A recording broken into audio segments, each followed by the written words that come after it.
Hello friends केमती अच्छा आशा करुँच समस्ते बहुत ही भल थे मस्त थे। तो आज्ञा सुभद्रा योजना के नहीं बहुत बड़ अपडेट सामना को आसिला एबे जाए टंका मिलनी कि आज्ञा द्वितीय थर आवेदन करने को पड़ो कि आज्ञा जो मैंने थरे रजिस्ट्रेशन करते किंतु से अकाउंट को टंका आसिला नहीं तेबे से द्वितीय थर पंजीकरण करने को पड़ो कि यही सब विषय को जानवाई चाहूली वीडियो को शेष पर्यंत देखूँ और आम चैनल टी नुआ होगी अच्छा निश्चित रूप चैनल टी सब्सक्राइब कर रखुँ आहरी एमती नुआ नुआ इनफॉरमेशन वीडियो पाइपारे।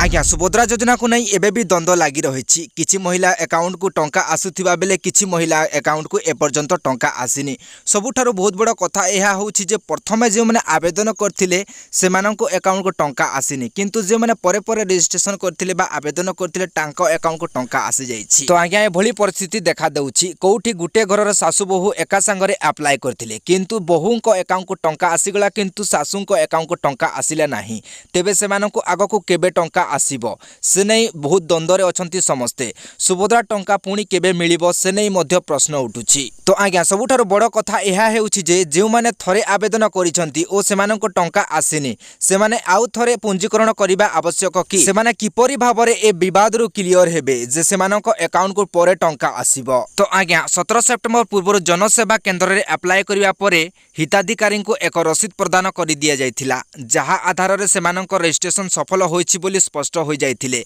किंतु 17 तारिख रे सेमानंको पाखको टंका आसी नथिला एबे सेमाने द्वितीय थर रजिस्ट्रेशन करिबा जरूरी कि बोली प्रश्न उठुछि। तो आज्ञा सूचना अनुसार जे माने अप्लाई करिसंती सेमानंको आउ थरे अप्लाई करिया को पड़िबो नाही सेमानंको एप्लिकेशन बा तांकर जो डाटा रहुछि सरकारको पाखको पहुंची सारिछि तेणु से माने द्वितीय थर रजिस्ट्रेशन करिके फायदा नाही। तो आज्ञा सुभद्रा योजना टंका जो माने पाइछंती तो भल कथा किंतु जो माने पाइ नाहंती द्वितीय किस्ती पर्यंत अपेक्षा करंतु काहेकि ना द्वितीय किस्ती रे जदि टंका आसिला नाही हेइ पारे तो आपनक फॉर्म रे किछिटा भूल हेइ पारि थाए काहेकि ना आपण माने बहुत भल भाबरे जानिछंती सुभद्रा फॉर्म अप्लाई करला बेले फॉर्म रे किछिटा गाइडलाइन उल्लेख करा जाइछि केउ माने योग्य हेबे ए माने केउ माने योग्य हेबे नाही। तो आज्ञा जो माने अयोग्य हेबे जेते फॉर्म आवेदन कलेबे सेमानंको आउ टंका मिलिबो नाही किंतु आज्ञा जो माने योग्य हेबे सेमानंको टंका आसिला नाही तेबे होई पारे तो तांकर किछिटा पंजीकरण बेले भूल होई पारि थाए काहेकि ना तांकर डीबीटी सक्षम होई नथिबो। तो आज्ञा जो मैंने एबे भी आवेदन करुछंती सर्वप्रथमे आपण माने डीबीटी सक्षम हुअंतु